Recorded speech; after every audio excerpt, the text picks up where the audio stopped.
বন্ধুরা দেখো, এই রোবটটি পাগল হয়ে যায়, তখন সে কি করবে কিছুই বুঝতে পারে না। দেখো এখানে এসে দাঁড়িয়ে রয়েছে।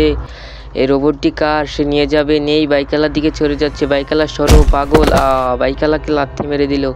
এই পুলিশ ওকে মারছে মারছে, এই তুই পালা, এই রোবট তুই পালা, নাহলে তোকে পুলিশ মেরে ফেলবে। জলদি পালা পালা পালা, নাহলে তো জেল হয়ে যেতে পারে, পালা। এই পালিয়ে এসেছে। এবার তো এখান থেকে চলে যা, ওই দেখ পুলিশ তোর দিকে তেড়ে আসছে, তুই পালা পালা, জলদি পালা এখান থেকে, নাহলে তোকে পুলিশ তোকে মেরে ফেলবে, জলদি জলদি। এই একটা মানুষ দেখাচ্ছে, এই মানুষ সরো সরো, এই পাগল পাগল সরো।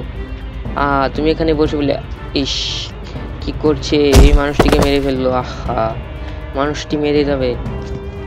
এই আরেকটি মানুষ, তুমিও সরো সরো, এ পাগল একটি মানুষ মেরেছে, একেও মেরে দিল। পুলিশ পালাও, পুলিশ এসছে, পালাও পালাও। শোনো বন্ধুরা, রোবটটি পাগল হয়ে গেছে সেটা তো তোমরা জানোই। তাকে ভালো করার জন্য 1000 লাইক এবং 50টি সাবস্ক্রাইবার লাগবে। তোমরা জলদি জলদি সাবস্ক্রাইব করো, না হলে রোবটটি ভালো হবে না।